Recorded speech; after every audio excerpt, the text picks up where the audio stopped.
আশুরার দিনে কি হয়েছিল? আশুরার দিনের সবচেয়ে গুরুত্বপূর্ণ ঘটনা কি? আশুরার দিনে আমরা রোজা রাখি বা সিয়াম পালন করি, কি কারণে করি? তো আমরা জানবো ইনশাআল্লাহ এই ঘটনার পিছনের গল্পগুলো কি, ইনশাআল্লাহ তাআলা। ওয়া মা তাওফীকি ইল্লা বিল্লাহ আলাইহি তাওয়াক্কালতু ওয়া ইলাইহি উনীব। তো আমি আলোচনা শুরু করতে চাচ্ছি একটা মূল জায়গা থেকে, যে মুসলিম উম্মার বা মুসলিম জাহানের একজন জাতির পিতা আছেন, তার নাম কি? মাশাআল্লাহ, ইব্রাহিম আলাইহিস সালাম। ইব্রাহিম আলাইহিস সালামের দুইজন সন্তান, একজন ইসমাঈল আলাইহিস সালাম, আরেকজন ইসহাক আলাইহিস সালাম। আলোচনা একটু মন দিয়ে শুনতে হবে, কোন অংশ যদি মিস করে ফেলেন তাহলে হয়তো বুঝতে পারবেন না পরের অংশটা। আবুল আম্বিয়া ওয়াল মুরসালিন, অর্থাৎ নবীগণের পিতা ইব্রাহিম আলাইহিস সালামের দুইজন সন্তান, একজন সন্তানের নাম ইসমাঈল আলাইহিস সালাম, আরেকজনের নাম ইসহাক আলাইহিস সালাম। ইসমাঈল আলাইহিস সালাম জন্ম নিয়েছেন হাজেরা আলাইহিস সালামের গর্ভে, আর হাজেরা আলাইহিস সালামকে রেখে আসা হয়েছে কোথায়? মক্কায়। তো এখান থেকে ইসমাঈল আলাইহিস সালামের বংশ চলতে চলতে এক পর্যায়ে এই বংশে সর্বশেষ এবং চূড়ান্ত নবী মুহাম্মদ সাল্লাল্লাহু আলাইহি ওয়াসাল্লামের জন্ম হয়। ঠিক আছে, তাহলে আমরা হচ্ছি বনু ইসমাঈল। ইসমাঈল আলাইহিস সালামের বংশের পুরো সিলসিলায় একজন নবী পাওয়া যায়, তিনি হচ্ছেন আমাদের নবী মুহাম্মদুর রাসূলুল্লাহ সাল্লাল্লাহু আলাইহি ওয়াসাল্লাম। আর আরেকজন সন্তান ইব্রাহিম আলাইহিস সালামের, তার নাম কি? ইসহাক আলাইহিস সালাম। ইসহাক আলাইহিস সালাম জন্মগ্রহণ করেছেন সারা আলাইহিস সালামের গর্ভে। প্রথমে তিনিই ছিলেন, সারা আলাইহিস সালামই প্রথম স্ত্রী। তো তার গর্ভে জন্ম লাভ করেন ইসহাক আলাইহিস সালাম। তো আমরা বুঝতে পারলাম যে নবীগণের একাধিক স্ত্রী ছিল। পশ্চিমা সভ্যতা আমাদেরকে শিখিয়েছে যে একজন সৎ ব্যক্তির একটাই স্ত্রী থাকতে পারে। একজন চরিত্রবান এবং সৎ ব্যক্তির একজন স্ত্রী থাকতে পারে, যার একাধিক স্ত্রী আছে তার চরিত্র ভালো না। এটা পশ্চিমারা আমাদেরকে শিখিয়েছে। এবং পশ্চিমা গোলক ধাঁধায় যারা নিজেদের দর্শন হারিয়ে ফেলেছে তারাও এই মতাদর্শে বিশ্বাস করে। তবে তারা এটা বিশ্বাস করে যে একজন স্ত্রী থাকলেও একাধিক মেয়ের সাথে শারীরিক সম্পর্ক রাখা ভালো। আর ইসলাম বিশ্বাস করে যে যদি কারো সাথে শারীরিক সম্পর্ক রাখতেই হয় তাকে স্ত্রীর মর্যাদা দিতে হবে। তো যাই হোক, ইব্রাহিম আলাইহিস সালামের দুইজন স্ত্রী ছিলেন। সারা আলাইহিস সালামের গর্ভে ইসহাক আলাইহিস সালাম জন্ম লাভ করেন, এবং সেটা অনেক দেরিতে, অনেক বয়স হওয়ার পরে, বার্ধক্যে উপনীত হওয়ার পরে। তো ইসহাক আলাইহিস সালামের ছেলের নাম হচ্ছে ইয়াকুব আলাইহিস সালাম। তারা থাকতেন শামে, অর্থাৎ প্যালেস্টাইনে। আর ইসমাঈল আলাইহিস সালাম তারা থাকতেন মক্কায়। দুইটা জায়গা আপনি চিনতে পারছেন, প্যালেস্টাইন আর একটা হচ্ছে মক্কা। মক্কা ইসমাঈল আলাইহিস সালাম, যার সিলসিলায় মুহাম্মদ সাল্লাল্লাহু আলাইহি ওয়াসাল্লাম, আমরা যার উম্মত। আর ওই যে প্যালেস্টাইন, শাম দেশ, সিরিয়া, জর্ডান, লেবানন, প্যালেস্টাইন, এই জায়গাটাকে বলা হয় শাম। এই প্যালেস্টাইনে ইসহাক আলাইহিস সালাম, যিনি সারা আলাইহিস সালামের গর্ভে জন্ম নিয়েছেন। ঠিক আছে, ওকে। এবার ইসহাক আলাইহিস সালামের পরবর্তী জেনারেশন, তার নাম হচ্ছে ইয়াকুব আলাইহিস সালাম। আর ইয়াকুব আলাইহিস সালামের আরেকটা নাম হচ্ছে ইসরাইল। কি নাম? ইসরাইল। এই কারণে ইয়াকুব আলাইহিস সালামের বংশধরদেরকে বলা হয় বনু ইসরাইল। এবার বুঝতে পারছেন বনু ইসরাইল কাদেরকে বলা হয়? আচ্ছা, এখন এই ইয়াকুব আলাইহিস সালামের অনেক সন্তান ছিলেন। সূরা ইউসুফ পড়ে দেখেন, 11-12 জন পুত্র সন্তান ছিলেন, বা 13 জনের কথা এসেছে, আরো থাকতে পারে, আল্লাহু আ'লাম। এখানে এতটুকু এসেছে। ইউসুফ আলাইহিস সালাম তার একজন সন্তান, ঠিক আছে, যাকে তার ভাইরা কুয়ায় ফেলে দেয়। ঠিক আছে, কুয়ার থেকে ইউসুফ আলাইহিস সালাম চলে গেলেন মিশরের রাজার বাসায়। এটা তো পড়েছেন। আচ্ছা, আমি কিন্তু ডিটেলস বলতে পারবো না খুতবায়, শুধু লাইনগুলো টাচ করছি। কুয়া থেকে চলে গেলেন, ভাইদের ষড়যন্ত্রে কুয়ায় তিনি পড়লেন। তাকদীরের এভাবেই তাকদীর লেখা ছিল। তারপরে সেখান থেকে মিশরের রাজার বাসায় ঠিক আছে, সেখান থেকে সেই যে রাজার স্ত্রী তাকে আহ্বান করলো, তিনি বললেন যে মাআযাল্লাহ, আমি আল্লাহকে ভয় করি। এরপর সেখান থেকে জেলখানায় বিনা অপরাধে তিনি 12 বছর জেল খাটলেন। আর সেখান থেকে তিনি বের হয়ে আবার যখন আসলেন, তখন মিশরের কে প্রায় খাদ্যমন্ত্রী বলা যায়, মিশরের বড় একটা পলিটিক্যাল পদ আল্লাহ পাক তাকে দিলেন। ঠিক আছে, তাহলে মিশরে কিভাবে বনু ইসরাইল আসলো? ইউসুফ আলাইহিস সালামের মাধ্যমে। ঠিক আছে, ইউসুফ আলাইহিস সালামের মাধ্যমে মিশরে বনু ইসরাইলের আগমন হলো। এর আগ পর্যন্ত বনু ইসরাইল থাকতো ওই যে প্যালেস্টাইনে। এখন ইউসুফ আলাইহিস সালামের শাসন আমল যতদিন ছিল ততদিন পর্যন্ত বনু ইসরাইল মিশরে খুব ভালোভাবেই জীবনযাপন করত। কিন্তু যখন তার যুগটা চলে গেল, তখন সেখানে ফেরাউনদের যুগ আসলো। কাদের যুগ? ফেরাউনদের যুগ। আর ফেরাউন শব্দের অর্থ হচ্ছে এটা একটা রাষ্ট্রীয় পদ, যেমন প্রেসিডেন্ট, প্রাইম মিনিস্টার এমন পদ আছে। ফেরো বা ফেরাউন এটা হচ্ছে একটা রাষ্ট্রীয় পদের নাম। তো ফেরাউনের আসল নাম হচ্ছে রেমেসিস। কি নাম? রেমেসিস। রেমেসিস 1, রেমেসিস 2 এরকম করে নাম থাকে আর কি। আর যে ফেরাউনের মমিটা আমরা পেয়েছি তারও একটা নাম আছে। তার নাম হচ্ছে, আমি এনসাইক্লোপিডিয়া ব্রিটানিকা থেকে এটা পেয়েছি, তার নাম হচ্ছে মনেপ্তাহ। যে ফেরাউনের মমিটা আমরা পেয়েছি এর নাম হচ্ছে মনেপ্তাহ। তার মূল নাম, তাকে রেমেসিস বলা হতো, আর তার টাইটেল হচ্ছে ফেরো বা ফেরাউন। ঠিক আছে, এখন এই ফেরাউনদের সময় ইউসুফ আলাইহিস সালামের রেখে যাওয়া সেই যে বনু ইসরাইল, এরা আর উন্নত জীবন যাপন করতে পারলো না। তারা দাসত্বের শৃঙ্খলা আবদ্ধ হলো, তাদের উপর জুলুম নির্যাতন শুরু হতে লাগলো। এক পর্যায়ে ফেরাউন তাদেরকে ডিভাইড অ্যান্ড রুলের মতো করে সমাজে নিপীড়িত করতে লাগলো।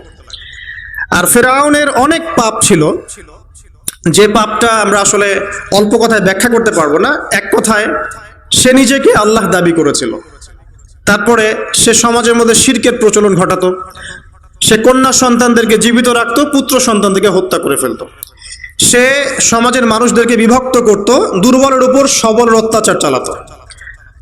এবং তার একটা অহংকার ছিল, সেটা হচ্ছে সেনাবাহিনীর অহংকার।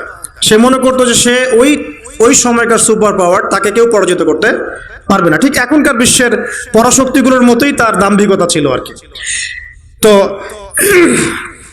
একটা কথা বলে নেই, এই ফেরাউন এবং মূসা আলাইহিস সালাম, এই ফেরাউন যখন বনু ইসরাইলকে নির্যাতন করতে লাগলো, তখন আল্লাহ পাক একজন নবী পাঠালেন, তার নাম কি? মূসা আলাইহিস সালাম। আর মূসা আলাইহিস সালাম আর ফেরাউনকে নিয়ে কোরআনুল কারীমে প্রায় 44টা সূরার মধ্যে কথা আছে। আমি হিসাব করে দেখেছি এবং আমি টুকটাক ঘাটাঘাটি করে দেখেছি যে প্রায় 44টা সূরার মধ্যে 532টা আয়াত আছে মূসা এবং ফেরাউনকে নিয়ে। কথা বুঝতে পারছেন? 532টা। কোরআনের টোটাল আয়াত কত? একদম ভুল উত্তর, 6236। 6000 কত? 236। মতবিরোধ আছে, তবে 6236টা আয়াতের পক্ষে শক্ত দলিল আছে। তো এটাকে পার্সেন্টেজ দিয়ে করবেন, যারা ম্যাথামেটিক্স পারেন তারা তো খুব সহজেই পারবেন। তো পার্সেন্টেজ করলে দেখবেন যে 8.53% আয়াত মূসা এবং ফেরাউনকে নিয়ে। 100%-এর মধ্যে প্রায় 8.5 বা 9% আয়াত কাকে নিয়ে? মূসা এবং ফেরাউনকে নিয়ে। এমনি এমনি তো আল্লাহ পাক এই কাজটা করবেন না, নিঃসন্দেহে। এর মধ্যে একটা শিক্ষা বা মেসেজ আছে, সেটা হলো আমাদের জন্য, উম্মতে মুহাম্মাদির জন্য যেই সব জাতির মধ্যে সবচেয়ে বেশি শিক্ষা আছে, তার মধ্যে সবচেয়ে ইম্পর্টেন্ট হচ্ছে মূসা এবং ফেরাউনের সময়। মূসা এবং ফেরাউন, এই ঘটনার মধ্যে যে শিক্ষাগুলো আছে, এটা আমাদের জন্য সবচেয়ে বেশি ইম্পর্টেন্ট।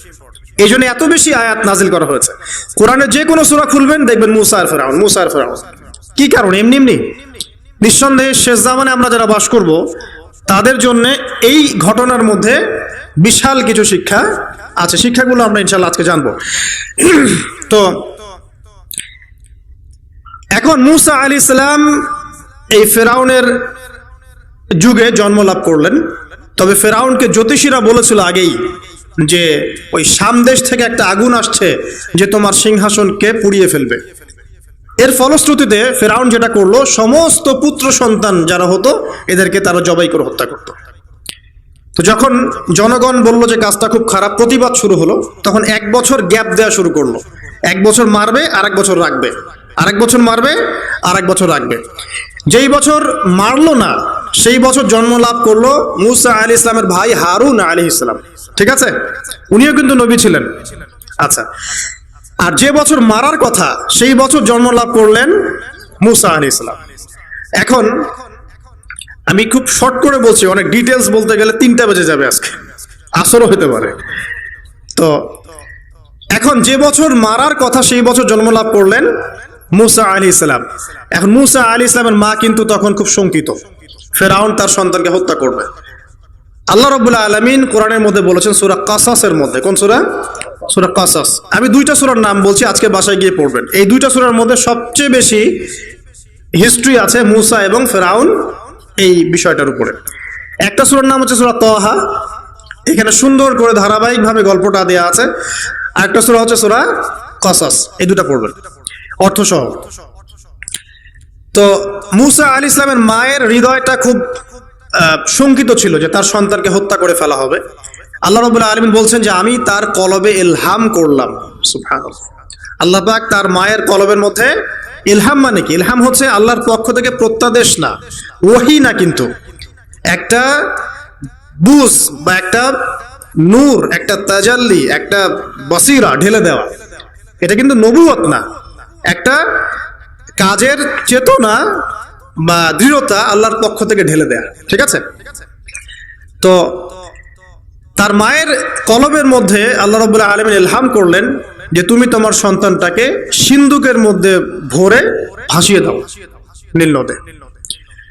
এখন তার মায়ের কলব, তার মায়ের হৃদয় ছটফট করতে লাগলো, কারণ কোনো মাই তো চাইবে না তার সন্তানকে এভাবে ভাসিয়ে দিতে। আল্লাহ পাক বলছেন যদি না আমি তার হৃদয়টাকে শক্ত করতাম তাহলে সে বিচলিত হয়ে পড়তো। আল্লাহ পাক তার হৃদয়টাকে শক্ত করলেন, সে বিচলিত হলো না, সন্তানকে ভাসিয়ে দিল। এবার সন্তান ভাসতে ভাসতে ভাসতে কোথায় যাচ্ছে? যেখানে ফেরাউনের স্ত্রী গোসল করছে। কথা কি বুঝতে পারছেন? খুব চমৎকার হিস্ট্রি কিন্তু গল্পটা। এবং গল্প মানে এখানে আসলে গাল গল্প না, এগুলো সত্য ঘটনা। এক একটা বর্ণ তেমন সত্য যেমন সূর্য পূর্ব দিক থেকে ওঠে এবং পশ্চিমে ডোবে, এটা যেমন সত্য, এর এক একটা বর্ণ সত্য। এগুলো কোনো গাল গল্প নয়। এবার ফেরাউনের স্ত্রী আসিয়া সেই সিন্দুক পেয়েছে। মুসা আলাইহিস সালামকে আল্লাহ পাক বলছেন যে আমি মুসা আলাইহিস সালামের চেহারার মধ্যে মোহাব্বত বা ভালোবাসা ঢেলে দিয়েছিলাম। তার চেহারা যেই দেখতো তাকে ভালোবাসত। বুঝছেন? ভালোবাসা ঢেলে দিয়েছে। এবার ফেরাউনের স্ত্রী আসিয়া, এখানে আসিয়া নন, অন্য একজন স্ত্রী হয়তো, তিনি বলছেন যে ফেরাউনকে বলছে যে একে আমরা আমাদের কাছে রেখে দিই, হয়তোবা সে আমাদের উপকারে আসবে, অথবা তাকে আমরা সন্তান হিসেবে গ্রহণ করতে পারি। লা তাকতুলুহু, তাকে হত্যা করো না। আসা আন ইয়ানফা'না আও নাত্তাখিযাহু ওয়ালাদা, এরকম করে আল্লাহ পাক বলেছেন কোরআনে। তো ফেরাউন তার স্ত্রীর কথা শুনলো এবং তাকে না হত্যা করে রেখে দিল। আর আল্লাহ রাব্বুল আলামিনের কি কৌশল! ওয়া মাকারু ওয়া মাকারাল্লাহ, যেই মূসাকে হত্যা করার জন্য বছরের পর বছর হাজার হাজার শিশুকে হত্যা করা হয়েছে, সংখ্যাটা লাখ লাখও হতে পারে, সেই মূসা আলাইহিস সালামকে আল্লাহ পাক ফেরাউনের ঘরেই লালন পালন করতে লাগলেন। চিন্তা করলেন? এবার মূসা আলাইহিস সালাম যখন যুবক হলেন, আমি সংক্ষিপ্ত করছি, যখন যুবক হলেন তখন একদিন দেখলেন যে রাস্তায় দুজন ব্যক্তি ঝগড়া করছে। সূরা কসসের মধ্যে আছে, ফাইটিং, স্ট্রিট ফাইট। তো একজন ব্যক্তি হচ্ছেন বনু ইসরাইলের, আরেকজন হচ্ছে ফেরাউনের সেনাবাহিনীর। এখন মূসা আলাইহিস সালাম কার পক্ষ নেবেন? তিনি বনু ইসরাইলের পক্ষ নিলেন। তিনি গিয়ে তাকে বাঁচানোর চেষ্টা করলেন এবং শুধু একটা ঘুষি দিয়েছেন, ফাওয়াকাযাহু, একটা ঘুষি, ফাকাদা আলাইহি, এবং এই একটা ঘুষিতেই সেই ব্যক্তি ডেড। এটা কোরআনে আছে সূরা কসসে। তার মানে কোরআন দলিল দিচ্ছে যে মানুষের বডিতে এমন এমন পার্টস আছে, এমন এমন জায়গা আছে যেখানে একটা ঘুষি মারলেও মানুষ মারা যেতে পারে। কি বুঝলেন? যারা মার্শাল আর্ট শিখেছেন বা শিখছেন তারা এটা আরো ভালো বুঝবেন। মানুষের এই বডিতে এমন অনেকগুলো জায়গা আছে, 7টা বা 8টা বা 10টার মতো, যেখানে একটা ঘুষি দিলেও মানুষ মরতে পারে। তো ভালো কিছু শিখেন, শিখলে ঠিক আছে, টিকটক প্রজন্ম না হয়ে আর এই মোবাইলে লুডু না খেলে ভালো কিছু শেখেন, ইনশাআল্লাহ কাজে দিবে। আত্মরক্ষা শেখা খারাপ? আচ্ছা, তো তবে দাড়ি টুপি নিয়ে শিখতে চান না, সমস্যায় পড়তে পারেন। তো এখন একটা ঘুষিতে সে ব্যক্তি মারা গেল। তারপরের দিন আবার দেখা গেল যে ওই ব্যক্তি যাকে তিনি বাঁচিয়েছেন সেই ব্যক্তি আর আরেকজন সেনাবাহিনীর সদস্য আবার মারামারি করছে। এবার মূসা আলাইহিস সালাম বললেন যে তুমি তো একটা বোকা মানুষ। এবার সে আবার চড়াও হতে শুরু করলো মূসা আলাইহিস সালাম, কিন্তু এবার একজন ব্যক্তি এসে তাকে বললেন যে গতকাল তুমি কিন্তু একজনকে হত্যা করেছো এক ঘুষিতে, আজকে আবার তুমি এই কাজ করতে যাচ্ছ, তুমি তো এখানে স্বৈরাচারের মতো আচরণ করছে মূসা। মূসা আলাইহিস সালাম তখন আল্লাহর কাছে ক্ষমা চাইলেন, আল্লাহর কাছে ক্ষমা চাইলেন, বললেন ইন্নাহু হাযা মিন আমালিশ শাইতান, এটা তো শয়তানের মতো কাজ, শয়তানের কাজ হয়ে গেল। রব্বিক ফিরলি, আল্লাহ আমাকে মাফ করে দিন। ফাগফার আল্লাহ, আল্লাহ পাক বলছেন আমি তাকে মাফ করে দিলাম। তিনি তো ইচ্ছাকৃতভাবে করেন নাই, করেছেন আনইনটেনশনালি, এটা হয়ে গেছে। কিন্তু এখন ফেরাউন মূসা আলাইহিস সালামকে ধাওয়া করতে শুরু করলো, কারণ ফেরাউনের দৃষ্টিতে মূসা আলাইহিস সালাম একটা মার্ডার করেছেন তার দৃষ্টিতে, কিন্তু মূসা আলাইহিস সালাম তো আর এটা করেন নাই, ইচ্ছা করে এটা হয়নি, অ্যাক্সিডেন্টলি হয়ে গেছে। এখন মূসা আলাইহিস সালামকে এক ব্যক্তি এসে বলল তুমি এখান থেকে তাড়াতাড়ি পালাও, এই মিশরে থাকলে ফেরাউন তোমাকে ধরে এখন শাস্তি দিবে। এখন মূসা আলাইহিস সালাম বাধ্য হয়ে মিশর থেকে চলে যাচ্ছেন কোথায়? মাদিয়ান। কোন জায়গা? মাদিয়ান। এটাও আরবের মধ্যে একটা জায়গা, যেই জায়গার নবী হচ্ছেন শুআইব আলাইহিস সালাম। কি নাম? আচ্ছা, এবার শুআইব আলাইহিস সালামের সেই কওমে মূসা আলাইহিস সালাম গেলেন, না খাবার আছে, না পানি, না কাপড়, কিছুই নাই, একদম রিক্ত হস্ত। সেখানে গিয়ে তিনি দেখলেন যে এমনই একটা জলাশয়, হয়তোবা আল্লাহ ভালো জানেন, সেই জলাশয়ের কাছে কিছু মানুষ পানি পান করাচ্ছে গবাদি পশুদেরকে। আমি কি বুঝাতে পারছি? আচ্ছা, তো দূরে দুজন মেয়ে দাঁড়িয়ে আছে, এই দুজন মেয়ে অনেকক্ষণ থেকে দাঁড়িয়ে আছে, তারা পানি পান করতে পারছে না। মূসা আলাইহিস সালাম অনেকক্ষণ থেকে অবজার্ভ করছেন যে মেয়ে দুটো পানি পান করতে পারছে না গবাদি পশুদেরকে। তিনি প্রথমে একটু অস্বস্তি বোধ করলেন, তারপরে আবার গেলেন তাদের কাছে, গিয়ে বললেন কি সমস্যা।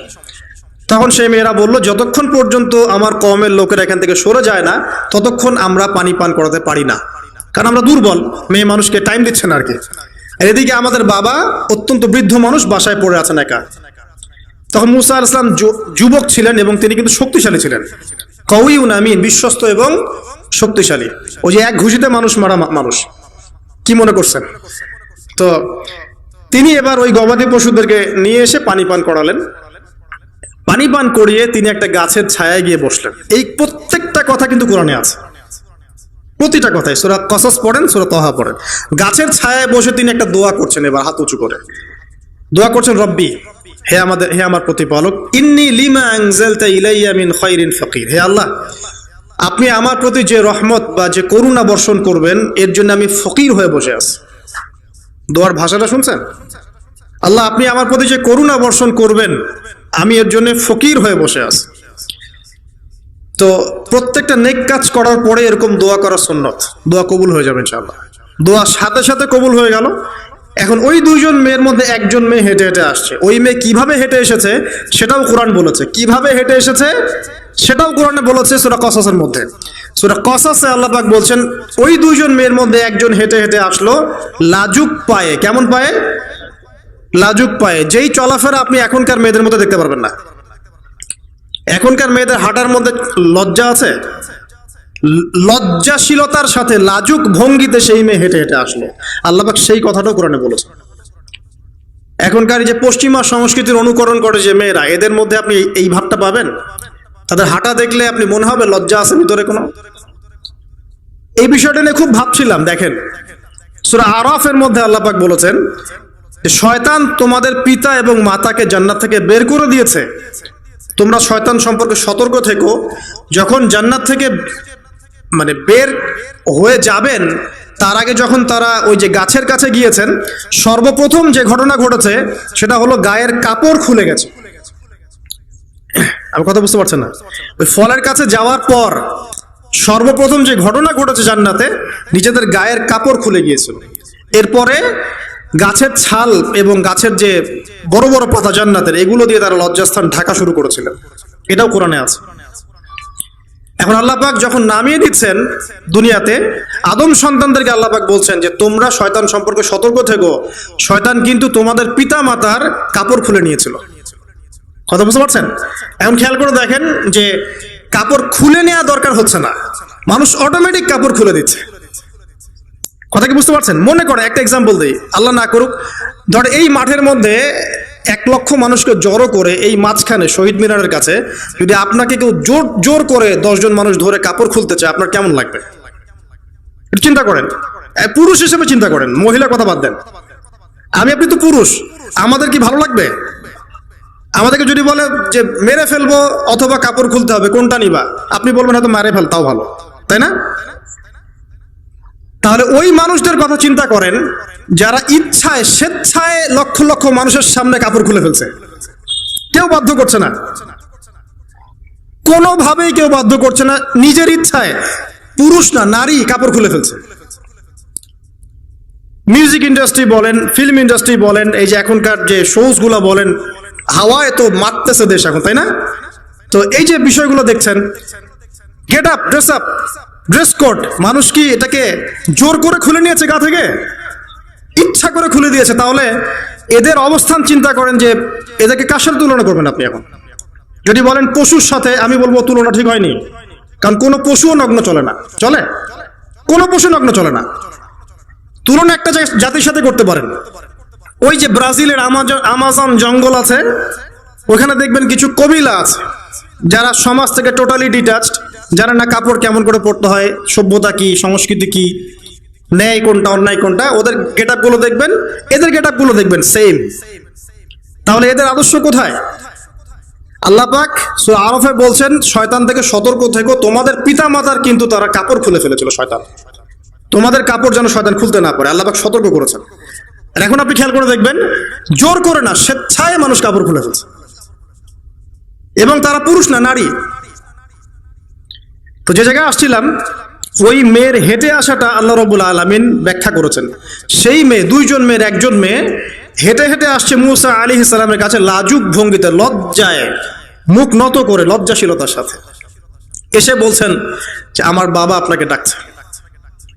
তার বাবাকে শুআয়ব আলাইহিস, আমার বাবা আপনাকে ডাকছে। এবার তিনি গেলেন শুআয়ব আলাইহিস সালামের কাছে, গিয়ে তার কিসসা বা কাহিনীটা বললেন। শুআয়ব আলাইহিস সালামও কিন্তু একজন নবী এবং জবরদস্ত নবী।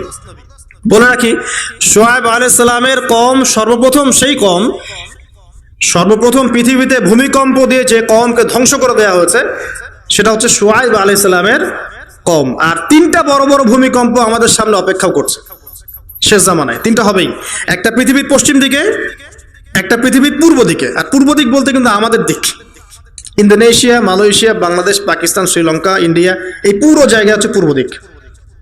আর পশ্চিমা সভ্যতা তো বোঝেন, পশ্চিম কোন দিকে। আর একটা হবে পৃথিবীর মাঝখানে। মাঝখান কোনটা? এই যে জাজিরাতুল আরব, এখানে একটা হবে।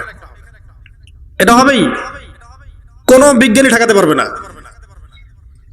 তো শুআয়ব আলাইহিস সালামের কওম সেই কওম যাকে ভূমিকম্প দিয়ে ধ্বংস করা হয়েছিল। তো এখন মূসা আলাইহিস সালাম তার কাছে গিয়ে তার ঘটনাগুলো বললেন। শুআয়ব আলাইহিস সালাম তাকে বললেন, ঠিক আছে, আমার মেয়ের একটা দাবি, আমার মেয়ে বলেছে যে তুমি হচ্ছ বিশ্বস্ত এবং শক্তিশালী, তোমাকে যেন আমি আমার কাজে নিয়োগ করি। আসলে মেয়ে বাবাকে ইঙ্গিত একটা মানে মনের ভাব ব্যক্ত করেছে আর কি। তখন তার বাবা সেই ভাবটা বুঝতে পেরেছেন। তিনি বলেছেন, ঠিক আছে, আমি আমার এই মেয়ের সাথে তোমাকে বিয়ে দিব। শর্ত কি? শর্ত হচ্ছে তোমাকে 8 বছর আমার এখানে কাজ করতে হবে। 8 বছর, কত বছর? 8 বছর কাজ করার বিনিময়ে আমি তোমাকে আমার মেয়ের সাথে বিয়ে দিচ্ছি। আর যদি তুমি চাও তাহলে 10 বছর পূর্ণ করতে পারো। ঠিক আছে? তো মূসা আলাইহিস সালাম বলেন, ঠিক আছে, আমাদের মাঝে আল্লাহ পাক সাক্ষী হিসেবে যথেষ্ট। এবার সেখানে মূসা আলাইহিস সালাম তার সংসার শুরু করলেন। 10 বছর অতিবাহিত হলো। তারপরে এখন মিশরে ফিরে যাওয়ার পালা। মূসা আলাইহিস সালাম তার স্ত্রীকে নিয়ে কোথায় যাচ্ছেন এখন? মিশর, তার হোম টাউন। ঠিক আছে, মাদারল্যান্ড। কিন্তু যাত্রা পথে তুয়া উপত্যকায় বিভিন্ন কিতাবে এসেছে তার স্ত্রীর প্রসব বেদনা শুরু হয়। তখন তিনি আগুন তালাশ করতে থাকেন। আগুন তালাশ করতে করতে আস্তে আস্তে তিনি এমন একটা জায়গার দিকে চলে যান, তুয়া উপত্যকায়, যেখানে দেখেন যে গাছের উপর আগুন জ্বলছে। এবং তখন আগুনকে ফলো করতে করতে হঠাৎ তিনি এক গায়েবী আওয়াজ শুনতে পান। আওয়াজটা হচ্ছে এমন, আমি একটু পড়ে শোনাই। আওয়াজটা হচ্ছে এমন যে, ইন্নী আনা রব্বুক ফাখলা'না আলাইক ইন্নাকা বিল ওয়াদিল মুকদ্দাসি তুয়া। এই আওয়াজটা আল্লাহ পাকের। কার আওয়াজ? সুবহানাল্লাহ। আল্লাহ পাক মূসা আলাইহিস সালামের সাথে কথা বলছেন এই জায়গায়। আল্লাহ পাক বলছেন, নিশ্চয়ই আমি তোমার রব, তোমার জুতা খুলে ফেলো, কারণ তুমি একটা পবিত্র উপত্যকায় আছো। চিন্তা করতে পারেন?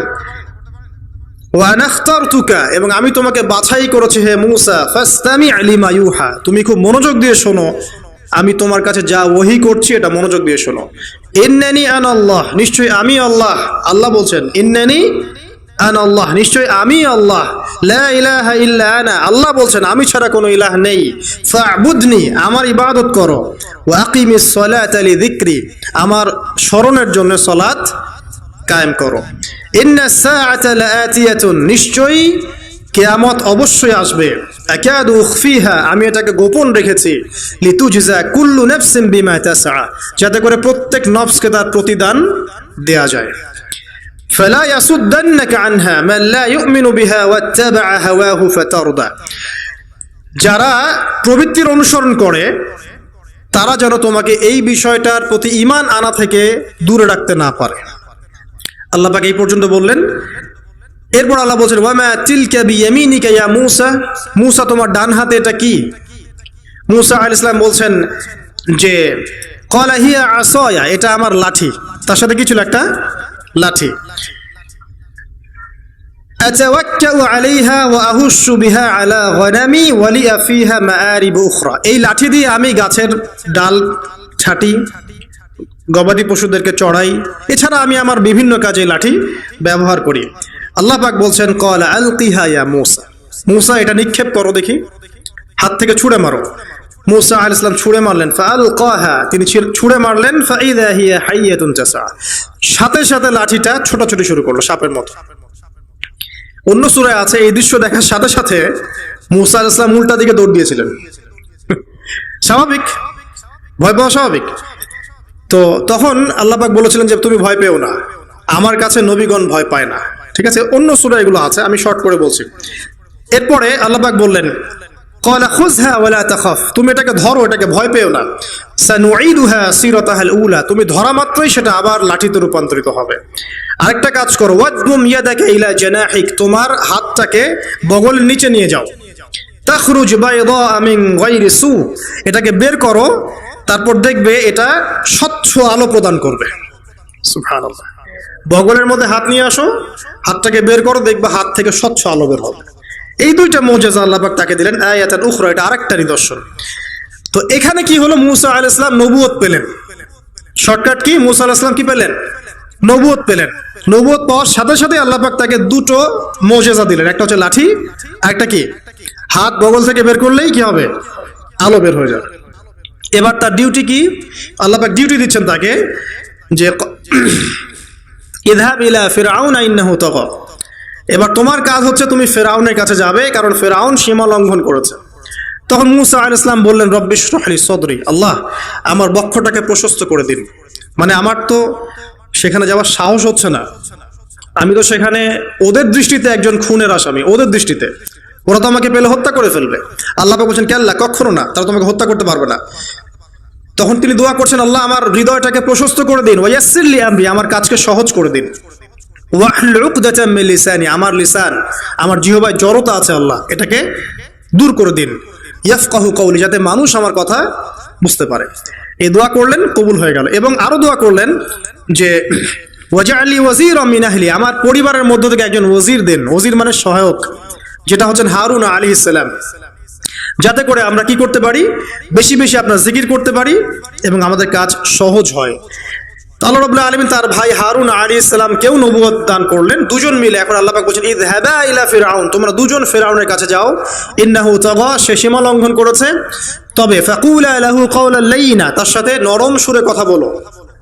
লাআল্লাহু ইয়াতাযাক্কারু আও ইয়াখশা, হয়তোবা সে উপদেশ গ্রহণ করবে অথবা আল্লাহকে ভয় করতে পারে। তো ডিউটি দেয়া হলো যে তোমাদের কাজ এখন এটা, এবং তোমাদের ভয় পাওয়ার কোনো কারণ নাই, সে তোমাদের কোনো ক্ষতি করতে পারবে না। তার কাছে যাও, মুজিজা দেখাও, আল্লাহর দিকে দাওয়াত দাও, লা ইলাহা ইল্লাল্লাহ। যদি সে দাওয়াত কবুল করে আলহামদুলিল্লাহ, যদি না করে তাহলে আমি আল্লাহ তার জন্য যথেষ্ট। এবার শর্ট করে নিয়ে আসি, মূসা আলাইহিস সালাম সেখানে গেলেন, যার পরে ফিরআউনকে দাওয়াত দিলেন। তো ফিরআউন বলছে ক্বালা ওয়া মার রাব্বুকুম ইয়া মূসা, কোন রবের কথা বলছো? অন্য আয়াতে সে বলেছিল যে আনা রাব্বুকুমুল আ'লা, আমি তোমাদের মহান রব। ঠিক আছে, তো মূসা আলাইহিস সালাম ব্যাখ্যা করলেন, আমি সেই রবের কথা বলছি যে রব আসমান সৃষ্টি করেছেন, জমিন সৃষ্টি করেছেন, যেভাবে তাওহীদের দাওয়াত দিতে হয় সব দিলেন। এরপরেও ফেরাউন সেটা গ্রহণ করলো না। তখন মূসা আলাইহিস সালাম বললেন, যদি আমি তোমাকে কোনো বড় নিদর্শন দেখাই তারপরেও কি বিশ্বাস করবে না? তখন ফেরাউন বলল যে দেখাও দেখি। তখন তিনি লাঠি ছুঁড়ে মারলেন, সাপ হয়ে গেল। এই দৃশ্য থেকে ফেরাউনের পরিবারের সবাই ভয় পেয়েছিল, কিন্তু পলিটিক্যাল স্বার্থে ফেরাউন বলেছিল যে সে একজন বড় জাদুকর, কারণ জনগণকে তো বোঝাতে হবে কিছু, নিজে ভয় পেলেও জনগণকে তো কিছু বোঝাতে হবে। সে জনগণকে বলছে আসলে সে একজন বড় জাদুকর, সে চাচ্ছে তোমাদের ন্যাশনের মধ্যে ফাটল সৃষ্টি করতে। তো এখন কি করা যাবে? পরামর্শ করা হলো, তার কাছের কিছু মানুষ থাকে না, তার মন্ত্রী পরিষদ যারা শয়তানিতে পিএইচডি করেছিল আর কি, তার ওকে পরামর্শ দিল যে একটা কাজ করা যাক, একটা বড় ময়দানে যাওয়া যাক, সেখানে আমরা বড় বড় জাদুকরদেরকে ডাকবো, এখানে একটা জাদুর ব্যাটল হবে, মোনাজারা হবে জাদুর। সব বড় বড় জাদুকরকে ডাকা হলো মিশরের, এবং বলে রাখি যে জাদুবিদ্যা কিন্তু সত্য, সুলাইমান আলাইহিস সালামের সময় থেকে এটা চলে আসছে। হারুত এবং মারুত ফেরেশতাকে কিন্তু এর মধ্য দিয়ে পরীক্ষা করা হয়েছে মানব জাতিকে। যাই হোক, তো জাদু থেকে বাঁচার জন্য কোরআন এবং সুন্নাহর যে দোয়া কালামগুলো আছে এগুলো নিয়মিত পড়বেন ইনশাআল্লাহ। আল্লাহ পাক আমাদেরকে হেফাজত করুন, আমিন। তো আমি শর্ট করছি। তো এবার জাদুকররা একদিকে, মূসা আলাইহিস সালাম একদিকে। তো মূসা আলাইহিস সালামকে তারা বলছে তুমি আগে ছুঁড়ে মারবে না আমরা ছুঁড়ে মারবো। মূসা আলাইহিস সালাম বলছে বেলাল তোমরা ছুঁড়ে মারো। তখন তারা যখন তাদের লাঠিগুলো ছুঁড়ে মারলো, এগুলো সাপ হয়ে গেল। এটা একটা চোখের ভেলকিবাজি ছিল। আল্লাহ পাক এই জাদুটাকে বলেছেন কোরআনে সিহরুন আযীম, বড় একটা জাদু করেছিল তারা, মানে তারা জাদুবিদ্যায় খুব পারদর্শী ছিল। এখন যেমন সায়েন্সের যুগ, তখন কিন্তু জাদুবিদ্যার যুগ ছিল, ঠিক আছে? তো মূসা আলাইহিস সালাম তারপর কিছুটা ভয় পেয়ে গেলেন। আল্লাহ পাক বলেন তুমি ভয় পেও না, বরং তোমার লাঠি ছুঁড়ে মারো, ইন্নাকা আনতাল আ'লা, তুমি বিজয়ী হবে ইনশাআল্লাহ তাআলা।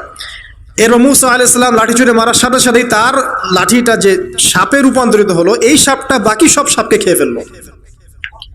এই দৃশ্য দেখার সাথে সাথেই ওই জাদুকর যারা ছিল, সবচেয়ে বড় বড় জাদুকর, একটা সমাজে সবচেয়ে বড় বড় জাদুকর, সাথে সাথে মুসলিম হয়ে গেল।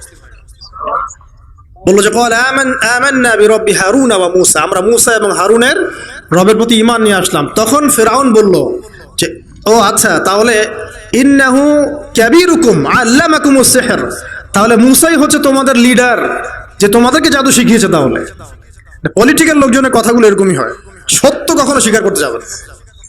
তো যে তাহলে মূসাই মনে হয় তোমাদের চেয়ে বড় জাদুকর, তাহলে তোমাদের শাস্তি দিব এবার আমরা। কি শাস্তি? ওই যে শুলদণ্ড দিয়ে ডান দিকের হাত বাম দিকের পা কেটে ফেললো। চিন্তা করতে পারেন, একদিকের হাত একদিকের পা কেটে শুলদণ্ড দিয়ে ঝুলিয়ে রাখলো। তখন এই জাদুকররা এমন একটা কথা বলেছে যেটা পড়লে আমাদের চোখ দিয়ে পানি পড়ে যায়। এই জাদুকররা বলেছিল যে তোমার যা ইচ্ছা তুমি তা করো, ফাকদি মা আনতা ক, তোমার যা মনে চায় তাই করো। কথাটা শুনছেন? ফাকদি মা আনতা ক, তোমার যা মনে চায় তাই করো, কিন্তু আমরা ইন্না আমান্না বিরব্বি হারুন ওয়া মূসা, আমরা মূসা এবং হারুনের রবের প্রতি ঈমান এনেছি। আশা করা যায় যে আমরা এই ঈমান আনার ফলে সারা জীবন জাদুবিদ্যা চর্চা করে যে পাপ করেছি, আল্লাহ পাক সব পাপ মাফ করে দিবেন ইনশাআল্লাহ। দেখেন, একটা সেজদা না করেও তারা জান্নাতে চলে গেল। দেখলেন, তারা কিন্তু নামাজ পড়তে পারে নাই, সুযোগ হয়নি, রোজা রাখতে পারে নাই, যাকাত দিতে পারে নাই, শুধু খালেস ঈমান যে না আল্লাহকে চিনেছি, আল্লাহ ছাড়া কোন ইলাহ নাই, আল্লাহ ছাড়া কাউকে পরোয়া করি না, আল্লাহই সবকিছু। তারপরে তাদেরকে ফাঁসি দেওয়া হলো, হাত পা কেটে ফেলা হলো, জান্নাত। এই ঘটনাটা পড়বে তহার মধ্যে আছে। যাই হোক, এখন এভাবে যখন মূসা আলাইহিস সালামকে পরাজিত করতে পারলো না, মূসা আলাইহিস সালাম তাদেরকে সময় দিলেন, তওবা করে ফিরে আসো, আল্লাহ পাক মাফ করে দিবেন। কিন্তু ফেরাউন এবং তার দলবল এগুলো সহ্য করলো না, বরং ফেরাউন টিটকারি করছিল, এই হামান তুমি আছো? হামান বলছে হ্যাঁ আছি, আমার জন্য একটা বড় প্রাসাদ নির্মাণ করো, ইট পোড়াও, আমার জন্য উঁচু প্রাসাদ তৈরি করো, যাতে আমি উকি মেরে দেখতে পারি মূসার রব কোথায় আছে। কথা বুঝতে পারছেন? আমার কাছে মনে হয় হয়তোবা, আল্লাহু আ'লাম, হয়তোবা এই আয়াতটা মিশরের পিরামিডের দিকে ইঙ্গিত করছে, হয়তোবা, আমি জানি না সঠিক, আমি মানে 100% নিশ্চিত ভাবে বলতে পারবো না, কিন্তু আমার কাছে মনে হয় হয়তোবা এটা সেই সময়কারই ঘটনা যে হামান ইট পোড়াতে থাকো, ইট এবং পাথর পোড়াও, উঁচু উঁচু উঁচু একদম সর্বোচ্চ কিছু তৈরি করো, প্রাসাদ তৈরি করো, যাতে করে আমি তার উপরে উঠে মূসার ইলাহকে দেখতে পারি। এটা কার কথা ছিল? ফেরাউনের। এটা করাও হয়েছে। এরপরে 9টা আযাব আল্লাহ পাক দিয়েছেন। কয়টা? 9টা। একবার সতর্ক করা হয়, যদি না শোনে আল্লাহ পাক আযাব দিলেন রক্তের, সমস্ত পানি রক্ত হয়ে গেল। এবার ফেরাউন এবং তার লোকজন এসে বলে আমরা তওবা করব, মূসা তুমি দোয়া করো আল্লাহর কাছে, আল্লাহ যেন সরিয়ে দেয়। মূসা আলাইহিস সালাম দোয়া করেন, আযাব সরে যায়, তারা আবার নাফরমানি শুরু করে। কথা বুঝতে পারছেন? তারপরে আযাব আসলো ব্যাঙের, সবখানে ব্যাঙ দিয়ে ভর্তি।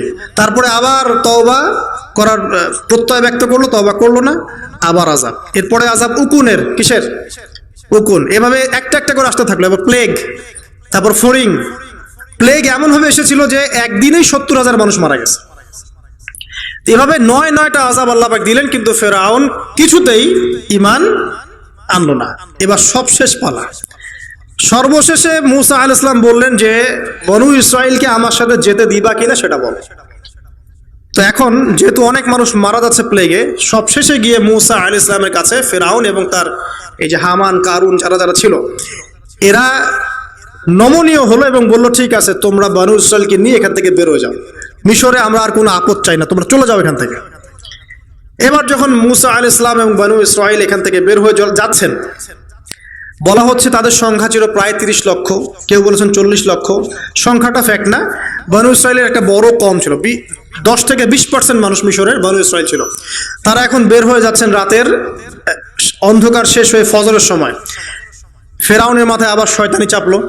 সে বলল না, এদেরকে যেতে দেওয়া যাবে না, যদি চলে যায় ওখানে গিয়ে যদি বিদ্রোহ করে আমাদের উপর হামলা করে, কি করণীয়? ফুল ফোর্স নিয়ে, তার যত সেনাবাহিনী ছিল সমস্ত সেনাবাহিনী নিয়ে ফেরাউন মূসা আলাইহিস সালাম এবং তার কওমকে ধাওয়া করা শুরু করলো পিছন থেকে। এবার মূসা আলাইহিস সালাম যাচ্ছেন তার কওমকে সাথে নিয়ে, সামনে পড়ে গেল লোহিত সাগর। কোন সাগর? লোহিত সাগর। আর পিছনে ফেরাউনের বাহিনী। এরকম একটা অবস্থায় মূসা আলাইহিস সালামের কওমের কিছু মানুষ বলেছিল ইন্না লামুদরাকুন, হে মূসা আমরা তো ধরা পড়ে গেলাম, আমরা তখন যেতে পারবো না, সামনে সাগর পিছনে ফেরাউন। এই সময় মূসা আলাইহিস সালাম একটা কথা বলেছিলেন, এই কথাটা যে বলতে পারবে বিপদের সময় আল্লাহ পাক তার সাথে থাকবেন ইনশাআল্লাহ। মূসা আলাইহিস সালাম বলেছেন কাল্লা, ওইরকম একটা অবস্থা তিনি বলছেন কাল্লা, কখনো নয়। ইন্না রাব্বি মাইয়া সায়াহদিন, আমার রব আমার সাথে আছেন, তিনি আমাকে পথ দেখাবেন। কথা বুঝতে পারছেন? বাস আল্লাহ পাকের সাহায্য নেমে আসলো। তিনি বললেন লাঠি ছুঁড়ে মারো। লাঠি ছুঁড়ে মারার সাথে সাথেই একটা দুইটা না 12টা রাস্তা হয়ে গেল, পানি ভেদ করে, সাগর ভেদ করে। আর এই 12টা রাস্তা দিয়ে, এটা কোনো গাল গল্প নয়, 12টা রাস্তা দিয়ে বনু ইসরাইলের 12টা দল চলে গেল, পার হয়ে গেল। আর ফেরাউন এটা অবাক হয়ে দেখছে। এক পর্যায়ে সেও সিদ্ধান্ত নিল যে আমিও আমার ফোর্স নিয়ে ধাওয়া করব। এই যে সে নামলো লোহিত সাগরের সাথে সাথে পানি আবার আগের জায়গায়। এক মুহূর্তের মধ্যে, মানে এক দিনে পুরো ফেরাউন এবং ফেরাউনের যত সেনাবাহিনী আছে একদিনের মধ্যেই শেষ, পৃথিবী থেকে চিরবিদায়। আল্লাহ পাক এত চমৎকার করে কথাটা বলেছেন, কাম তারাকু মিন জান্নাতি ওয়া উয়ুন, তারা কতই না বড় বড় জান্নাত মানে বাগান এবং প্রস্রবণ পার হয়ে চলে গেল। ওয়া কুনুজি ওয়া মাকামিন কারীম, কত সুন্দর সুন্দর জায়গা তারা ছেড়ে দিয়ে চলে গেল। এবং তারা ধাওয়া করতে লাগলো ফেরাউন মূসার বাহিনীকে। যখন তারা ডুবে গেল, ফামা বাকাত আলাইহিমুস সামাউ ওয়াল আরদ, তাদের জন্য আসমান এবং জমিনের কোন সৃষ্টি এক ফোঁটা চোখের পানিও ফেলে নাই। এটা আপনি সূরা দুখানের মধ্যে পাবেন, আরো বিস্তারিত আছে। তো এই যে ঘটনাটা ঘটেছে, এই ঘটনাটা ঘটেছে মুহররম মাসের 10 তারিখে। কয় তারিখে? এই হচ্ছে সেই ঘটনা যার স্মরণে আমরা মুহররম মাসের 10 তারিখে সওম রাখি। কথা কি বুঝতে পারছেন? এটাই সেই ঘটনা, যেই ঘটনার ফলশ্রুতিতে এটাকে স্মরণীয় করে রাখতে আল্লাহ পাক কিয়ামত পর্যন্ত এই আশুরার সওমটাকে রেখে দিয়েছে। এটা ইহুদিরাও রেখেছে, ইসলাম আসার পূর্বে, মানে নবী সাল্লাল্লাহু আলাইহি ওয়াসাল্লামের শরীয়ত আসার পূর্বেও আগের জাতিরাও এটাকে রেখেছিল। নবী সাল্লাল্লাহু আলাইহি ওয়াসাল্লাম এই সওমটাকে রেখেছেন, মুহররম মাসের এই 10 তারিখের সওমটা। এবং তিনি বলেছেন যে আমি আশা করি এই সওম রাখার ফলে 1 বছরের গুনাহ আল্লাহ পাক মাফ করে দিবেন। এবং একজন সাহাবী এসে জিজ্ঞাসা করছিলেন যে কোন মাসের রোজা রমাজান মাসের পরে সর্বোত্তম? নবী সাল্লাল্লাহু আলাইহি ওয়াসাল্লাম বলছেন রমাজান মাসের পর সর্বোত্তম সওম হচ্ছে মুহররম মাসের সওম। 3-4টা বিষয় নবী সাল্লাল্লাহু আলাইহি ওয়াসাল্লাম কখনো ছাড়তেন না। ফজরের আগে 2 রাকাত সুন্নাত, মাসের 3 দিন রোজা রাখা আইয়ামে তাশরিকের, আইয়ামে বীজের, তারপরে আপনার আরাফার সম, এবং এই যে মুহররম মাসের সম। এই সমগুলো নবী সাল্লাল্লাহু আলাইহি ওয়াসাল্লাম কখনো ছাড়তেন না।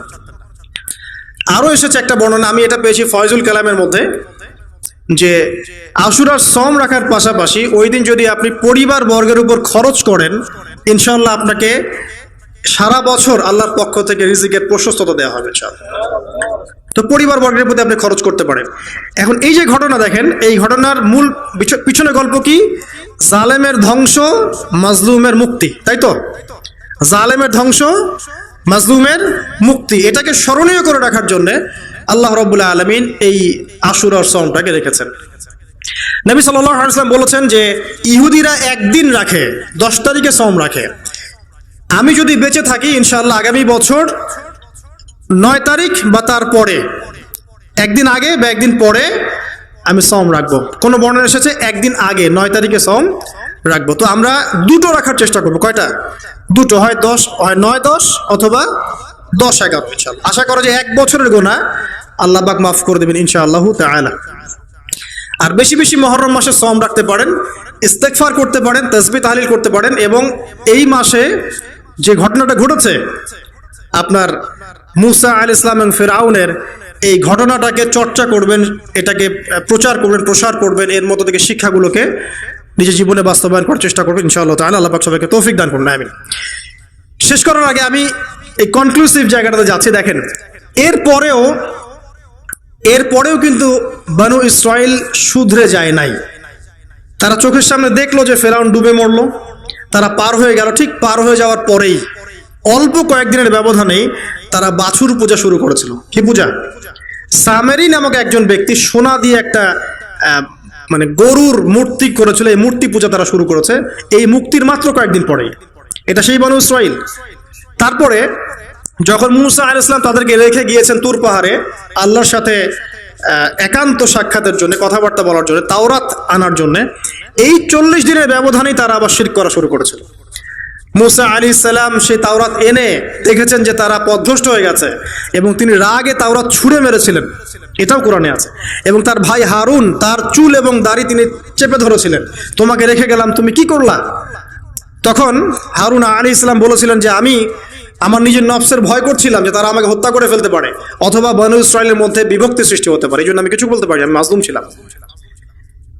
এই অল্প কয়েকদিনের মধ্যেই তারা শিরক করলো, তারা বাছুর পূজা করলো। আল্লাহ পাক তাদেরকে বললেন, তোমরা আমালিকা সম্প্রদায়ের বিরুদ্ধে যুদ্ধ করো। তারা প্যালেস্টাইনে থাকতো, আমালিকা সম্প্রদায় প্রচন্ড শক্তিশালী। তখন এই বনু ইসরাইল বলেছিল যে হে মুসা, ইযহাব আনতা ফাযহাব আনতা ওয়া রাব্বুকা ফাকাতিলা, হে মুসা তুমি যাও আর তোমার রব যাও গিয়ে যুদ্ধ করো। ওয়া ইন্না হাহুনা কাঈদুন, আমরা এখানে বসে থাকি। কে বলেছে এটা? এই বনু ইসরাইল, যাদেরকে আল্লাহ পাক এত বড় বিপদ থেকে মুক্তি দিয়েছেন। তারপরে তাদেরকে মান্না এবং সালোয়া খাওয়ার পাঠানো হচ্ছে, এই খাওয়ার পর্যন্ত তাদের ভালো লাগছে না। তারা বলছে হে মুসা, আল্লাহকে বলো আল্লাহর জন্য আমাদেরকে এই যে পেঁয়াজ, এই যে রসুন, ডাল, মসুর এগুলো উৎপন্ন করার তৌফিক দেন। চিন্তা করতে পারেন? এরপরে তারা আবার বললো একদল মানুষ বনু ইসরাইলের, আল্লাহকে সামনে এনে হাজির করে দাও, না হলে বিশ্বাস করবো না। তারপর এরকম 70 জন মানুষকে বাছাই করে মুসা আলাইহিস সালাম নিয়ে গেলেন তুর পাহাড়ে। আল্লাহ পাক ওদেরকে মৃত্যু দিয়েছেন, আবার জীবিত করেছেন। মানে এরপরে তারা এত বেশি সীমা লঙ্ঘন করা শুরু করলো যে তারপর তারা আবার অধঃপতনের অতল তলে চলে গেল। কথা বুঝতে পারছেন? 40 বছর পর্যন্ত তিহ নামক জায়গায় খালি ঘুরতেই ছিল। সকালবেলা যাত্রা শুরু করে, সন্ধ্যায় থেকে আবার সে জায়গায় ফিরে আসছে। এভাবে 40 বছর। কতদিন? 40 বছর। তারপর মুসা আলাইহিস সালাম ইন্তেকাল করলেন, এবং মুসা আলাইহিস সালামের কবর আমাদের নবী সাল্লাল্লাহু আলাইহি ওয়াসাল্লাম দেখিয়ে দিয়েছেন যে ওই যে লাল ডিবি দেখা যায়, ওই লাল ডিবির উপরে মুসা আলাইহিস সালামের কবর আছে। মুসা আলাইহিস সালামের পরে ওই যে অমীমাংসিত যুদ্ধ আমালিকা সম্প্রদায়ের সাথে, এটার বাস্তবায়ন করেছেন পরবর্তীতে ইউশা বিন নুন নামে একজন নবী। কি নাম? ইউশা বিন নুন। তার নেতৃত্বে তালুত নামক সেনাপতি এই যুদ্ধের নেতৃত্ব দেন, এবং ওদের দলের মধ্যে ছিল বড় যোদ্ধা, তার নাম জালুত। এটা সূরা বাকারার মধ্যে পাবেন।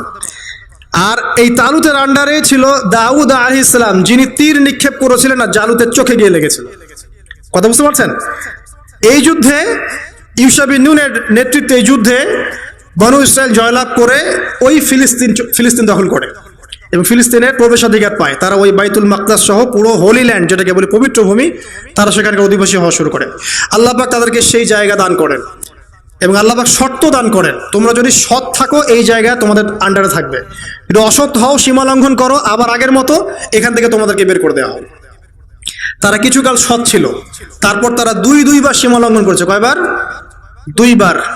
এই 2 বার সীমা লঙ্ঘন করার কথা সূরা বনী ইসরাঈলের মধ্যে আছে, ওয়ালা তা'আলুন্না উলুওয়ান কাবীরা লা তুফসিদুন্না ফিল আরদি মাররাতাইন, দেখবেন পড়ে। একবার যখন সীমা লঙ্ঘন করলো তখন রোমানদের দ্বারা এরা মার খেয়েছে, রোমানরা এসে এদেরকে পিটিয়ে সেখান থেকে বের করে দিয়েছে। তারপরে আবার যখন সীমা লঙ্ঘন করলো তখন নেবুজাদনেজার নামক একজন রাজা, সে গিয়ে আবার ওদেরকে বের করে দিয়েছে, বের করে ওদেরকে দাসত্বের শৃঙ্খলা আবদ্ধ করে ব্যাবিলনের কাছে নিয়ে এসেছে। এই জায়গাটা একটু ভালো করে বোঝেন। 2 বার সীমা লঙ্ঘন করেছে, আমি শেষ করছি। 2 বার সীমা লঙ্ঘন করেছে, একবার রোমানরা তাদেরকে শায়েস্তা করেছে, আর একবার নেবুজাদনেজার তারা শায়েস্তা করেছে। আচ্ছা, দ্বিতীয়বার শায়েস্তা করার পর তাদেরকে দাস বানিয়ে ইরাকে নিয়ে আসা হয়। কোথায়? ইরাকে, ব্যাবিলন এই সভ্যতায়। এবার বনু ইসরাঈলরা আবার সেই দাসত্বে আসলো, যেই মিশরের দাসত্ব থেকে আল্লাহ পাক মুক্তি দিয়ে এখানে নিয়ে গেলেন, আবার সেই বনু ইসরাঈল দাসত্বের শৃঙ্খলা আবদ্ধ হলো। কথা কি বুঝতে পারছেন? অনেক লম্বা হিস্ট্রি। এবার এই দাসত্বের জীবন যখন চলছে তখন তারা আপোষে কথাবার্তা বলতো, চর্চা করতো। কি চর্চা? যে আমাদের তাওরাতে কিন্তু লেখা আছে একটা কথা। কি কথা লেখা আছে? যে একজন মসিহ আসবে আমাদের। কি আসবে? মসিহ। যখন সেই মসিহ আসবে, ত্রাণকর্তা, তখন আমরা আবার বিশ্বের রুলিং স্টেট হব, আবার সেই জায়গা দখল করতে পারবো। এটা কোথায় লেখা আছে? তাওরাতে কিন্তু এখনো আছে, এখনো আছে টিল নাও। এবং আজকে সকালে আমি এগুলো পড়েছি, টাটকা কথা বলছি, তাওরাত আমি নিজে দেখেছি, এখন এই কথা আছে যে আমাদের একজন ত্রাণকর্তা আসবে, যিনি আসলে কিন্তু আমরা আবার বিশ্বের শাসনভার ফিরে পাবো। এটা কখন তারা আলোচনা করছে? যখন তারা এখানে দাস। এরপর আল্লাহ পাক সেই ত্রাণকর্তাকে পাঠালেন, তার নাম কি? ঈসা ইবনে মারইয়াম। মাশাআল্লাহ, ঈসা ইবনে মারইয়াম ছিলেন সেই মাসিহ। কিন্তু এরা সেই মাসিহকে চিনতে ভুল করলো, ব্যর্থ হলো, বরং তারাই আবার ঈসা আলাইহিস সালামকে হত্যা করার চেষ্টা করলো। আল্লাহ পাক বলছেন, ওয়া মা কাতালুহু ওয়া মা সালাবুহু, তারা ঈসা ইবনে মারইয়ামকে হত্যাও করে নাই, ক্রুশবিদ্ধ করতে পারে না। বাল রাফাআহু আল্লাহু ইলাইহি, বরং আল্লাহ পাক তাকে তার কাছে উঠিয়ে নিয়েছেন। আমাদের এই সমাজে কাদিয়ানি যারা আছে, এরা কিন্তু বিশ্বাস করে না যে ঈসা আলাইহিস সালামকে উঠিয়ে নেওয়া হয়েছে। কথা বুঝতে পারছেন? কোরআন স্পষ্ট করে বলছে, বাল রাফাআহু আল্লাহু ইলাইহি, আল্লাহ পাক তাকে তার কাছে উঠিয়ে নিয়েছেন। কিভাবে উঠিয়েছেন, কোন অবস্থায় তিনি আছেন, এটা জানার দরকার আছে আমার। আল্লাহ পাক উঠিয়ে নিয়েছেন এবং সশরীরেই তিনি সেখানে কিভাবে জীবিত আছেন আল্লাহ ভালো জানেন। ওরা কিন্তু এটা বিশ্বাস করে না। আর এই ফিতনাগুলো দিন দিন ছড়িয়ে পড়ছে সমাজের মধ্যে। সতর্ক থাকবেন, খুব সতর্ক থাকবেন। তো সত্যিকারের মাসিহকে তারা চিনতে ব্যর্থ হলো, তাকে হত্যার চেষ্টা করলো। আল্লাহ পাক তাকে উঠিয়ে নিলেন এবং ওদের উপর আযাব দিলেন। কি আযাব? ওরা মিথ্যা একজনকে সত্য মাসিহ মনে করবে এবং তার অনুসরণ করবে, এবং আল্লাহ রাব্বুল আলামিন তাদেরকে আবারও সেইভাবে ধ্বংস করবেন, ঠিক যেভাবে তাদেরকে লোহিত সাগরে ডুবিয়ে মেরেছে। ফেরাউনকে যখন ডুবিয়ে মারা হয়, তারপরে এই যে 1907 সালে তার মমিটা আবিষ্কার করা হয়, তার আগে মমিটার সন্ধান পাওয়া গেছে 1897 সালের দিকে। কত সালের দিকে? এই যে 1897 সালের দিকে। আর 1907 সালে এটাকে মমিটা গবেষণা করে রেজাল্ট জানিয়ে দেওয়া হয় যে এটা সেই ব্যক্তিরই মমি, নিশ্চিত। এখন একটা জিনিস মিলাচ্ছে আপনাদের সামনে। যখন থেকে ফেরাউনের মমি পাওয়া গেছে, তখন থেকে পৃথিবীতে দেখবেন একটা রেভলিউশনও চলছে। এটাকে বলে জায়নিস্ট মুভমেন্ট। কি মুভমেন্ট? Zionist movement. এবং এরা বিশ্বকে রুল করতে চায়, নেতৃত্ব দিতে চায়, সারা বিশ্বের প্রতিটা জায়গা তারা দখল করতে চায়। পলিটিক্যাল জায়গাগুলো, ইকোনমিক জায়গাগুলো, ব্যবসা, প্রযুক্তি, টেকনোলজি, সবকিছু। এবং সত্যি কথা বলতে এখন বিশ্বটাকে তারাই নিয়ন্ত্রণ করছে, এটাই সত্যি কথা। এখানে আপনি খেয়াল করে দেখেন, তাদেরকে বলা হচ্ছে একজন মেসি আসবে, যিনি আসলে তারা আবার সেই ক্ষমতা ফিরে পাবে। কিন্তু সেই মাসিহকে তারা চিনতে ভুল করলো। আল্লাহ পাক এখানে তাদেরকে পরীক্ষায় ফেলেছেন। আর একজন মিথ্যা মাসিহকে দিয়ে এদেরকে পরীক্ষা করা হবে, যাকে তারা সত্য মাসিহ মনে করবে, কিন্তু সে সত্য মাসিহ নয়। সে হবে প্রকৃতপক্ষে মাসিহুদ দাজ্জাল। এই দাজ্জালকে তারা মনে করবে সত্য মাসিহ। আল্লাহ রাব্বুল আলামিন ঈসা আলাইহিস সালামকে নামিয়ে সত্য মাসিহের হাতে মিথ্যা মাসিহকে নিহত করাবেন, মেরে ফেলবেন। তারপর আল্লাহ রাব্বুল আলামিন সেই জায়গাটা মুসলিমদেরকে দান করবেন ইনশাআল্লাহু আযজা ওয়া জাল। এখন মূল বিষয়টা হচ্ছে যে আশুরা এবং মুহররমের এই 10 তারিখের পিছনে বিশাল একটা হিস্ট্রি আছে। এই হিস্ট্রিটা সামনেও যাবে, হিস্ট্রি শেষ হয়ে যায় নাই। আজকের বিশ্বে সেই বনু ইসরাইলের উত্তরসূরি যারা, তারা তাদের রিলিজনটাকে বিকৃত করে একটা মুভমেন্ট তৈরি করেছে, জায়নিস্ট মুভমেন্ট, এবং এই মুভমেন্ট এখন সারা বিশ্বের বড় বড় বিষয়গুলোকে নিয়ন্ত্রণ করছে। শুধু তাই নয়, এখন কিন্তু সেই হোলি ল্যান্ড তারা আবার দখল করেছে। এই তো 1914 সালেই 14 থেকে 17-এর মধ্যে তারা আবার সেই জায়গা দখল করেছে। 2000 বছর তারা যে জায়গায় ঢুকতে পারে না। তার মানে আমাদের ক্যালকুলেশন হচ্ছে এখানে একটা নির্দিষ্ট সময় পর্যন্ত হয়তোবা তারা সত্যিকার অর্থেই সেখান থেকে সারা বিশ্বকে রুল করবে। জুলুমের বলে সারা বিশ্বে তারা জুলুম ছড়িয়ে দিবে। বিশ্বের বড় বড় প্রতিটা ডিপার্টমেন্ট তারা নিয়ন্ত্রণ করবে, জুলুমের বশবর্তী হয়ে মাজলুমের উপর নির্যাতন বাড়বে। কিন্তু এটা হতে হতে এক পর্যায়ে আল্লাহ পাক ইমামুল মেহদিকে পাঠাবেন, ঈসা ইবনে মারিয়ামকে পাঠাবেন। তাদের হাত ধরে মুসলিমরা ইনশাআল্লাহ আযজা ওয়া জাল আবারও সেই জায়গা বিজয় করবে ইনশাআল্লাহ, এবং ইতিহাসে সর্বশেষ বারের মতো ওদেরকে সেই হোলি ল্যান্ড থেকে বের করে দেওয়া হবে। আল্লাহ রাব্বুল আলামিন ঠিক যেভাবে একদিনের মধ্যে লোহিত সাগরে ফেরাউন এবং তার দলবলকে এনে ডুবিয়ে দিয়েছেন, ঠিক সেভাবে আল্লাহ পাক আরেকটা পরিকল্পনা করেছেন যাতে করে সমস্ত জালেমকে একটা জায়গায় নিয়ে গিয়ে ডুবিয়ে মেরে দেওয়া যায়। সেই জায়গাটাই হচ্ছে জেরুজালেম। এখানে আরো একটা ঘটনা ঘটবে ইতিহাসে, সেটা হচ্ছে যে সমস্ত জালেম যারা জুলুম করছে সারা বিশ্বের উপরে, তাদেরকে সেখানকার কর্তৃত্ব দেওয়া হবে। আল্লাহ পাক সুকৌশলে ওদেরকে এখানে টেনে নিয়ে আসবেন। তারপরে এক দফায় ইমামুল মেহদি এবং ঈসা ইবনে মারিয়ামের হাত দিয়ে দেখবেন সমস্ত জালেমকে এখানে কুপকাত করে ফেলা হবে ইনশাআল্লাহ। এবং এটা হবেই। তারপরে ঈসা ইবনে মারিয়াম সেখানে ইমামুল আদিল, একজন ন্যায়পরায়ণ বাদশাহ হিসেবে, সেখানে নবী এবং বাদশাহ হিসেবে তিনি সেখানে দায়িত্ব পালন করবেন। একাধারে 40 বছর তিনি ইনশাআল্লাহ তাআলা সারা বিশ্বকে শাসন করবেন। ইমামুল মেহদি আগেই মৃত্যুবরণ করবেন, কিন্তু ঈসা ইবনে মারিয়াম তারপরেও বেঁচে থাকবেন। ঈসা ইবনে মারিয়াম বিয়ে শাদী করবেন, তার সন্তান সন্ততি হবে, তিনি মৃত্যুর স্বাদ গ্রহণ করবেন, তাকে দাফন করা হবে নবী সাল্লাল্লাহু আলাইহি ওয়াসাল্লামের কবরের পাশে। এরপরেও মানুষ আবারও খারাপ হওয়া শুরু করবে, যে রাস্তাঘাটে দাঁড়িয়ে তারা জিনা করবে, এবং ওই মানে সর্বনিকৃষ্ট মানুষদের সামনে আল্লাহ পাক মহাপ্রলয় বা কিয়ামতটা ঘটাবেন। হিস্ট্রি এভাবে শেষ হবে। তার মানে আমরা বুঝতে পারছি যে আশুরা এবং মুহররমের এই 10 তারিখের সাথে মূসা আলাইহিস সালাম, ফেরাউন, বনু ইসরাইল এবং বর্তমান প্রেক্ষাপটে জায়নিজম, ইহুদি জাতির উত্থান, ইসরায়েল প্যালেস্টাইন, এগুলো জড়িত আছে। এই পুরো বিষয়টাকে খুব ভালো করে আপনার স্টাডি করেন, আর অনেক তথ্য ইনফরমেশন পাবেন, আপনার অন্তর্চক্ষু খুলে যাবে ইনশাআল্লাহ। একটা জুমার খুতবায় যতটুকু বলা সম্ভব এতটুকু বলার চেষ্টা করেছি, কিন্তু সময় সংকীর্ণতার কারণে আমি আর লম্বা করতে পারছি না। আল্লাহ রাব্বুল আলামিন আমাদের সবাইকে আশুরা এবং মুহররমের পিছনের এই ঘটনাগুলো বোঝার তৌফিক দান করুন। সারা বিশ্ব জুড়ে ফেরাউনি যে রাজত্ব চলছে, এখান থেকে মাজলুমদেরকে আল্লাহ পাক মুক্ত করুন। আল্লাহ রাব্বুল আলামিন আমাদের সবাইকে আল্লাহ পাকের খাস রহমতে তার দাসত্ব করার তৌফিক দান করুন। আল্লাহ পাকের অবাধ্যতা থেকে আমাদেরকে হেফাজত করুন। আল্লাহ পাকের গায়েবী মদত আমাদের উপর আল্লাহ পাক নাযিল করুন। মুসলিম জাতির উপরে যত নির্যাতন নিপীড়ন আল্লাহ পাক এখান থেকে আমাদেরকে হেফাজত করুন, এবং আগামী দিনগুলোতে ইসলামকে, মুসলিমদেরকে আল্লাহ রাব্বুল আলামিন সারা বিশ্বে শক্তিশালী করুন। আমিন। মুহররম মাসের আমলগুলো আমাদেরকে করার তৌফিক এনায়েত করুন। আল্লাহুম্মা আমিন।